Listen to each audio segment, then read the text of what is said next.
कहानी छोटू की। मैं छुट्टी पर घर आ रहा था, तभी अचानक मैंने देखा कि कुछ लोग एक 12-13 साल के बच्चे को मार रहे थे। मैं उनके पास गया और बच्चे को उनसे छुड़ाकर उन लोगों से पिटने का कारण पूछा, तो उन्होंने कहा कि इस बच्चे ने हमारी दुकान से बिस्किट चुरा कर खाए हैं। मैंने दुकानदार को बिस्किट का दोगुना दाम देकर बच्चे को उनसे अलग लेकर आया।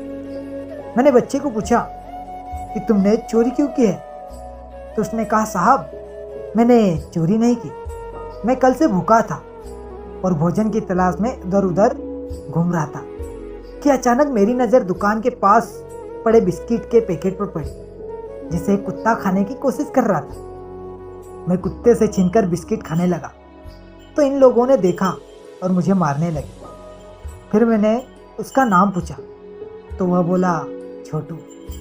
मैंने उसके माता पिता के बारे में पूछा तो पता चला कि वह अनाथ है, वह काम की तलाश में भटक रहा है। मैं छोटू को अपने साथ अपने घर ले आया। मेरे घर में मेरी माँ ही थी, क्योंकि बहनों की तो शादी हो चुकी थी और पिताजी कुछ वर्ष पहले ही गुजर चुके थे। छोटू के घर आने से माँ को भी काम में राहत मिली। घर का छोटा मोटा काम अब छोटू कर लेता था। मेरी छुट्टियाँ समाप्त हो चुकी थी और मैं ड्यूटी पर गया और छोटू को बोलकर गया कि अब वो माँ का ख्याल अच्छे से रखे। मैं वहाँ से रोज़ माँ व छोटू से बात कर लेता। एक दिन माँ को अचानक दर्द हुआ तो छोटू ने माँ को डॉक्टर को दिखाया और जांच के बाद डॉक्टर ने छोटू से कहा कि इनकी दोनों किडनी खराब हो गई है। अब ये तभी जिंदा रह सकती है जब इन्हें कोई अपनी किडनी दान दे।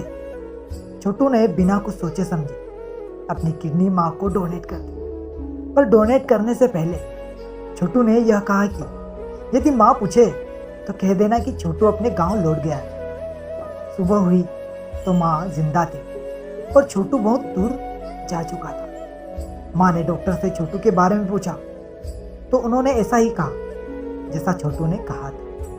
मैंने रात को कॉल किया तो माँ ने बताया कि कल उसकी बहुत ज़्यादा तबीयत खराब हो गई थी और छोटू ने हॉस्पिटल में उसका ऑपरेशन करवाया है। मैंने पूछा कि छोटू कहाँ है?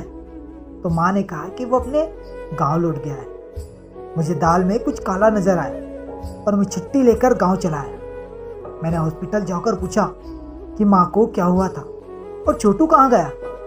तो एक डॉक्टर ने कहा, आपकी माँ की दोनों किडनी खराब हो गई, पर उस बच्चे ने अपनी ज़िंदगी देकर अपनी माँ की जान बचा ली। यह सुन मेरे तो होश उड़ चुके थे। मेरी आंखें खून के आंसू रो रही थी। इतने में एक डॉक्टर ने मुझे छोटू का एक अंतिम खत दिया, जिसमें लिखा था कि मुझे पता है माँ के बगैर कैसे जिया जाता है।